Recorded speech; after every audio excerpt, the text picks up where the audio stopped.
नमस्कार, मी गिरिजा तुम्हा सगळ्यांचं मनपूर्वक स्वागत करते आपल्या जिव्हाळ्याच्या कार्यक्रमात स्पर्श वात्सल्याचा special partner Jagannath Gangaram Pednekar jewellers. बाळाला जन्म देताना आईला खरंच खूप वेदना सहन कराव्या लागतात, पण त्या पिटुकल्या चेहऱ्याकडे, त्या इवल्याशा हातांकडे, त्या तान्ह्या जीवाकडे बघून आई आपल्या सगळ्या वेदना, सगळा त्रास क्षणार्धात विसरून जाते। आज आपण आलो आहोत मुंबईतल्या घोडपदेव परिसरातल्या वाळुंज चाळीत, जिथे आपण पवार कुटुंबात जन्मलेल्या एका तान्ह्या जीवाला भेटणार आहोत। याच्या माऊलीने खऱ्या अर्थानं खूप त्रास सहन केला आणि 13 वर्षांच्या प्रदीर्घ प्रतीक्षेनंतर या बाळाला जन्म दिला। भेटूया समर्थ पवार आणि पवार कुटुंबियांना। स्पर्श सुखाचा बालपणाचा अनुभव चला आता, स्पर्श वात्सल्याचा, स्पर्श वात्सल्याचा, स्पर्श वात्सल्याचा। समर्थ, हे बघ काय तुला हवंय? ब्रुम ब्रुम घे त्या त्याला घे घे घे। चला, माझी आणि समर्थची थोडी थोडी गट्टी झाली आहे। आता आपण जाणून घेऊया हे सगळे समर्थचे कोड आहेत। तुमच्यापासून सुरुवात करूया। नमस्कार, मी उज्ज्वला संतोष पवार, मी समर्थची आई। नमस्कार। नमस्कार, मी संतोष पवार, समर्थाचे बाबा। नमस्कार। तुमच्यापासून सुरुवात करूया। मी समर्थाची बहीण कविता। मी समर्थाची काकी वैशाली। मी समर्थाची आजी। मी समर्थाचा नाना कृष्णकुमार हरिभाऊ शेटे। चला, सगळ्यांची ओळख झाली आहे। समर्थच्या आई बाबांची गप्पा मारूया। लव्ह मॅरेज की अरेंज मॅरेज? Arrange marriage. लग्नानंतर किती वर्षांनी जन्म झाला समर्थचा? 14 वर्षांनी। 14 वर्षांनी। हो। आता समर्थ किती महिन्यांचा आहे? आता तो 16 महिन्यांचा आहे। 16 महिन्यांचा आहे। कसा होता 14 वर्षांचा प्रवास? खडतर एकदम, म्हणजे एकदम जबरदस्त स्ट्रगल होता, भरपूरच। अर्थात म्हणजे पदोपदी संघर्ष होता आम्हाला। आणि जेव्हा ट्रीटमेंट जेव्हा आम्ही चालू करायचं जेव्हा ठरवलं, त्यानंतर एक 2-3 वर्ष भरपूर स्ट्रगल केला मला, जास्त।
आपल्याला स्टिच करायचं, रोज मी एका आशेने हे करायची की, पण नाही, शेवटी 5व्या महिन्यामध्ये एक दिवस मला रात्री लेबर पेन चालू झाले आणि पोझिशन अशी म्हणजे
म्हटलं म्हणजे आपण जे काय मेहनत घेतली तर काहीतरी म्हणतात ना चीज झालं तो प्रकारचा. मी पहिल्या मला वाटतं बाळाला कवितेनंच घेतलं असं. मी बऱ्याच बाबांना हा प्रश्न विचारते.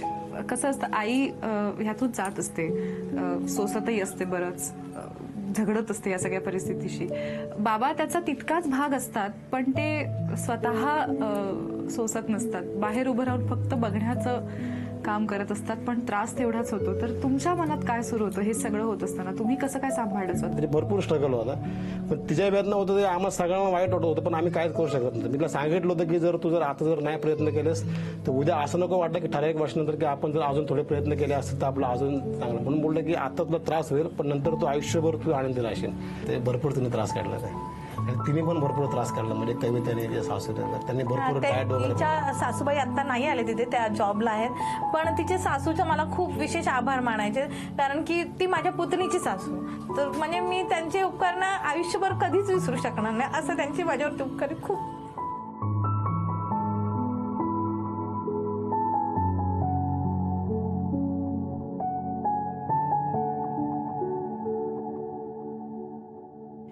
काय बोलावं, अत्यंत विलक्षण असा प्रवास आहे तुमचा आजवरचा, आणि इतक्या वर्षांचं स्ट्रगल आहे, इतक्या वर्षांचा सगळा प्रवास आहे, आणि त्यानंतर तुमचं स्वप्न साकार झालंय, आणि आज त्याचं एक गुटगुटीत फळ आपल्या समोर आहे. त्याच्यामुळे ते बघून खूप आनंद होतोय मलाही.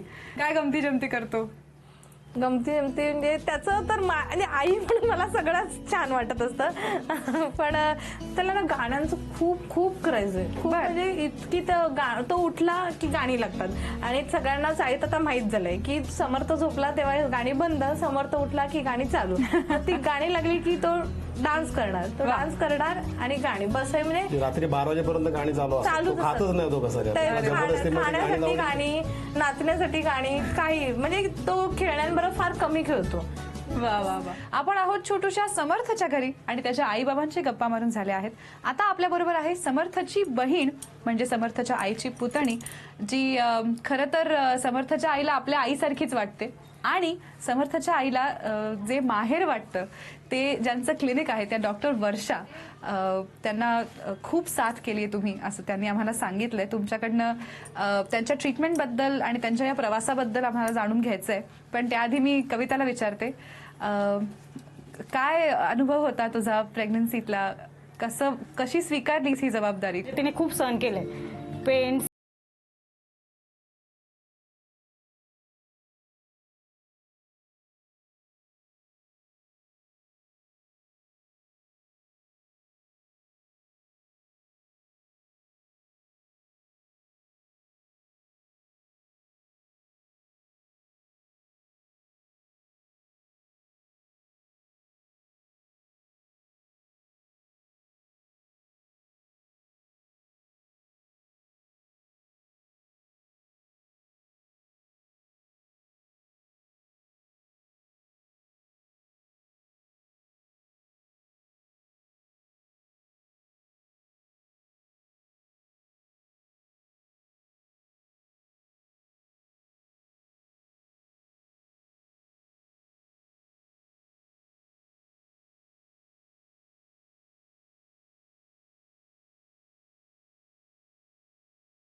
अच्छा, IVF म्हणजे बेसिकली त्याचं लॉंग फॉर्म आहे इन विट्रो फर्टिलायझेशन.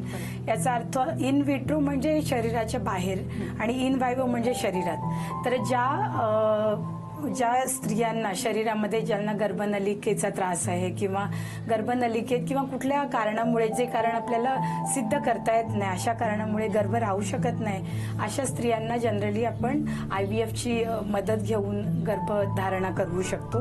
तर याच्यामध्ये गर्भ नॅचरली बाहेर बनवला जातो आणि एका ठराविक स्टेज नंतर तो गर्भाशयात आपण परत ट्रान्सफर करतो. त्याला एम्ब्रिओ ट्रान्सफर म्हणतात आणि त्याच्या पुढची वाढ मात्र आपल्या शरीराच्या एक्सेप्टन्सवर आणि न्यूट्रिशन कसं आपण देतोय गर्भाला त्याच्यावर अवलंबून असते. आय थिंक कोणालाही म्हणजे हार मानण्याची अजिबात गरज नाहीये.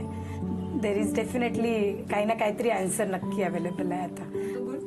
आणि कविताला मला विचारायचं आहे की आता समर्थशी काय नातं आहे, किती वेळा भेटतो किंवा तुम्ही एकत्र काय गमती जमती करता? मी जवळच राहते, तरी जवळ राहून पण मला काय नेहमी म्हणजे असं रोज नाही यायला मिळत, पण मी 8-15 दिवसातून येते आणि आठवण तर नेहमीच येते. मी फोन वगैरे करते, पण आल्यावर त्याचं असं की खाली न्यायचं, त्याला खाली जाणं, फिरायला जाणं खूप आवडतं, खाली जायचं आहे वगैरे. आणि माझी मुलगी पण येते, तिला आता इथे येणं खूप आवडतं. पहिल्यांदा ती कधीच यायची नाही, तू एकटी जा मी येते म्हणून असं. आणि म्हणजे तिला आता असं वाटतं की मला जायचंय, मला आवर्जून तू सांगते आपण गेलो नाहीये, आपण संडेला जायचंय.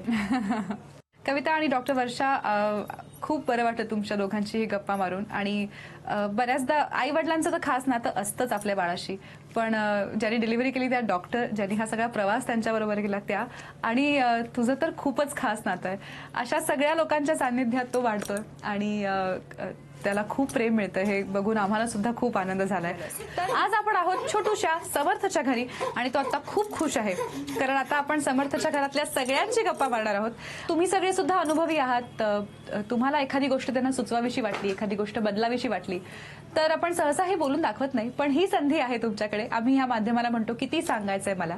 या माध्यमातून तुम्ही समर्थच्या आईबाबांना तुमच्या मनातलं जे काही असेल ते बोलून दाखवू शकता. पण समर्थच्या आईबाबांना काही बोलायची परवानगी नाहीये. इथे काही स्माइलीज आहेत तुमच्या समोर. आपण मेसेजेसमध्ये आजकाल सगळ्यांना अशा प्रतिक्रिया पाठवतो, तर तुम्हाला ह्या प्रतिक्रिया सगळ्यांना द्यायच्यात. मी तुम्हाला एक धरून दाखवते. थँक्यू. करेक्ट. सो त्यांची प्रतिक्रिया या स्माइलीजच्या माध्यमातून असणार आहे. ठीक आहे, कळलं सगळ्यांना? सुरुवात करूया. कोण सुरू करतंय?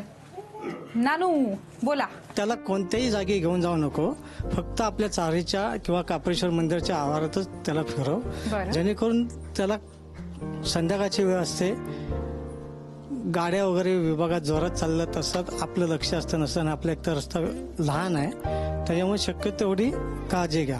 बरं, सुरक्षिततेसाठी. हो, सुरक्षित. ओके, काय प्रतिक्रिया आहे बाबा तुमची? थँक्यू, धन्यवाद. चला, मान्य केलंय दोघांनी. Very good. अजून कोण काय सांगताय? ती ना त्याला भरवायला लागली, म्हणजे भरवताना ना तो नेहमी रडतच खातो. हे आम्ही आतापर्यंत जेवढ्या वेळा बघितलं तो रडतच खातो. तर माझं म्हणणं असं आहे की थोडा वेळ जाऊ दे, त्याला जरा खेळव किंवा म्हणजे काही वेगळ्या प्रकारे तू त्याला भरवायचा प्रयत्न कर, त्याला रडत रडत भरवत नको जाऊ. बरोबर. काय प्रतिक्रिया आहे? मान्य पण आहे आणि नाही पण, कारण की तो त्याने खाल्लं नाही तर मला चैन नाही पडत ना. बरोबर. मग मी रडू दे पण खाऊ दे असं होतं. पण ट्राय म्हणजे मी नक्कीच प्रयत्न करीन तिचा ऐकण्याचा. तो ती नखरे माझी करतो मैत्रीण- का खायला? हो, खूप नखरे करतो. अरे अरे अरे. मग त्याला अशी गोची होते ना त्यांची. काय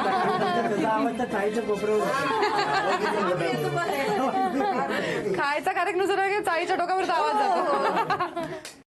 माझी सूचना बाबांसाठी आहे. बाबांनी बाळाला वेळ जास्त दिला पाहिजे. दिवसभर उज्ज्वला त्याला सांभाळते, पण ती संध्याकाळपर्यंत ती थकते. तर ऑफिसवरनं आल्यानंतर बाबांनी जास्त वेळ दिला पाहिजे, जेणेकरून तिलाही जरा रिलीफ वाटेल, तिची कामही संध्याकाळची लवकर आवरतील. ओके, काय प्रतिक्रिया बाबा? ओके, आई काय प्रतिक्रिया? म्हणजे माझ्या मैत्रीण आहे तर ती मनातलं ओळखलं ते. सगळ्यांच्या मनातलं आपण ऐकलं आहे. तुमच्याही मनात बऱ्याच गोष्टी असतील, तर या निमित्ताने समर्थच्या साक्षीने एकमेकांना काय प्रॉमिस कराल? हातात हात धरा बघू. सांगितल्याप्रमाणे जास्तीत जास्त वेळ देईन मी, त्याला जास्तीत जास्त सांभाळायचा प्रयत्न करेन. ओके, तुम्ही काय प्रॉमिस कराल? काय नाही, आपण दोघे मिळून त्याला वाढवूया, मोठं करूया, त्याची सगळी स्वप्न पूर्ण करूया, बस. अरे वा, क्या बात है. समर्थच्या आई बाबांनी त्याच्या साक्षीने एकमेकांना प्रॉमिस केलं आहे. आता त्यांच्याबरोबर एक छोटासा खेळ खेळूया. खेळ असा आहे की इथे समर्थ सारखंच एक छोटंसं बाळ आहे, फक्त हे बाळ खोटं आहे. तुम्ही जसं समर्थला रोज तयार करता तसंच या आमच्या बाळाला तयार करायचं आहे. इथे 1 2 3 4 5 6 7 8 गोष्टी, या काजळासकट 8 गोष्टी आहेत. या 8 पैकी 6 गोष्टी बाळाला व्यवस्थित घालून तयार करायचं आहे 2 मिनिटांच्या आत. असा खेळ आहे. फक्त एकच छोटासा नियम आहे, तो असा की तुमचा एक हात एकमेकांच्या हातात असेल. तुमचा उजवा आणि तुमचा डावा हात मगाशी प्रॉमिस करायला कसा धरला होता तसा धरा पाहू. ग्रेट. आता तुम्हाला ह्या एका हातानेच हे सगळं कोऑर्डिनेट करून मॅनेज करायचं आहे. कळलं सगळ्यांना? छान सोपा गेम आहे ना. 2 मिनिटाच्या आत तुम्ही जर 6 गोष्टी घालून बाळाला तयार केलं तर तुम्हाला मिळणार आहे समर्थसाठी झी युवा तर्फे मानाचा चांदीचा बाळकृष्ण. तर तुमची 2 मिनिटांची वेळ सुरू होते आता.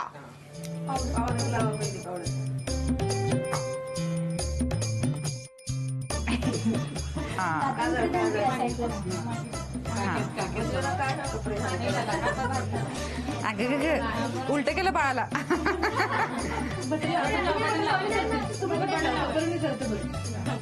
30 सेकंद झाले. हा,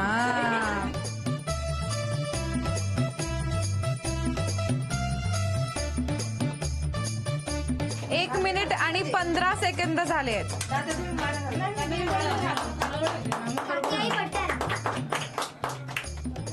वा वा, 1.5 मिनिट झालाय.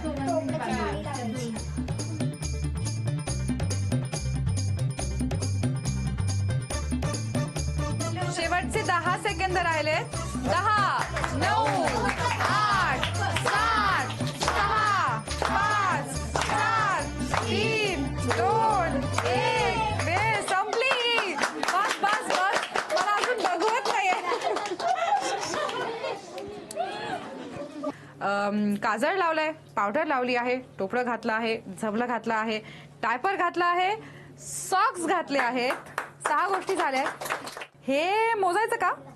पायावरून वरही चढलं नाही, त्यामुळे हे काय मी मोजू शकणार नाहीये. पण 6 गोष्टी पूर्ण केल्या आहेत, त्यामुळे तुम्ही जिंकला आहे समर्थसाठी खास झी युवा तर्फे हा मानाचा चांदीचा Balkrishna.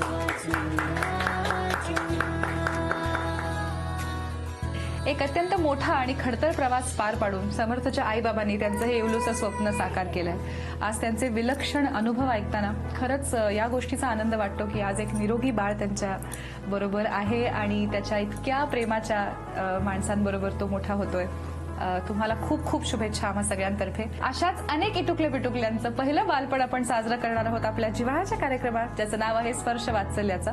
Special partner Jagannath Gangaram Pednekar jewellers.